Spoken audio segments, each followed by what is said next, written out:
গ্যাসের জন্য তীব্র অপেক্ষা, কখনো 2 ঘন্টা, কখনো তারও বেশি। সিএনজি স্টেশনগুলোতে এমন চিত্র কয়েকদিনের।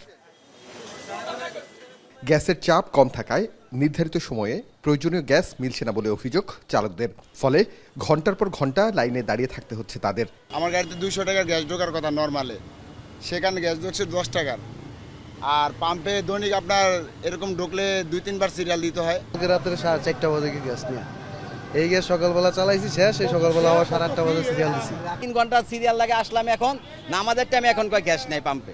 ওইখানে 1 ঘন্টা দাঁড় করানো থাকানোর পরে সার্জন বের করে দিছে। এখানে আবার 3 ঘন্টা সিরিয়াল দিয়ে আসলাম, আমার গাড়ি 3টার পিছনে।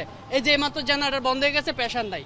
গ্যাসের সংকটে সবচেয়ে বেশি বিপাকে পড়েছেন দৈনিক আয়ের ওপর নির্ভরশীল চালকেরা। সিএনজির পাশাপাশি উবার ও পাঠাও চালকদের পড়তে হচ্ছে একই সমস্যায়। দীর্ঘ সময় স্টেশনে অপেক্ষা করায় কমে যাচ্ছে ট্রিপের সংখ্যা, কমছে আয়। এই গ্যাস দিয়ে তো চলানি যাইব না গাড়ি, জমা গ্যাস উঠবো কেমনি? মহাজনের দিন কি আমরা নিন কি করতে উঠবো ভাই, এটা তো না খাই মরতে আছি। তো আমাদের সরকার বানাইলাম শখ করে, সরকার তো হইলো না। এই যে ভাড়া মারি, এই নিজের পকেট খরচ, গাড়ির মহাজন গেলেই পয়সা দিয়ে যাও, গাড়ি জমাই দিতে পারি না। জরুরি সেবাতেও পড়েছে প্রভাব। গ্যাসের সংকটে অ্যাম্বুলেন্স চালকদেরও পড়তে হচ্ছে দীর্ঘ লাইনে। এতে জরুরি রোগী পরিবহনে সময় ক্ষেপণের আশঙ্কা তৈরি হয়েছে।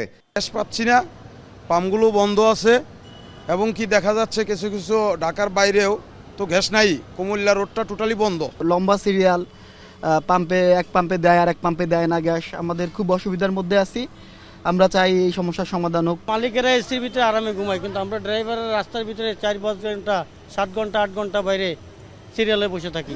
চালকদের অভিযোগ, কোনো কোনো স্টেশনে গ্যাসের জন্য দীর্ঘ সময় অপেক্ষা করেও প্রয়োজন অনুযায়ী গ্যাস পাওয়া যাচ্ছে না। গ্যাসের সংকটে স্টেশনগুলোর ব্যবসায়ও প্রভাব পড়েছে বলে জানিয়েছে সংশ্লিষ্টরা।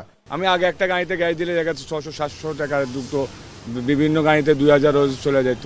এখন তো ওটা হয় না, কেন ওটার অর্ধেকের তো হয় না, দেখা যায় 300, 350, 400 এরকম ঢুকে। পরিবহন খাতের এই ভোগান্তির পাশাপাশি রাজধানীর বেশিরভাগ এলাকার বাসাবাড়িতেই দিনের বেশিরভাগ সময় জ্বলছে না চুলা, আর তাতে ব্যাপক ভোগান্তিতে নগরবাসী। আরিফ হোসেন, এখন, ঢাকা।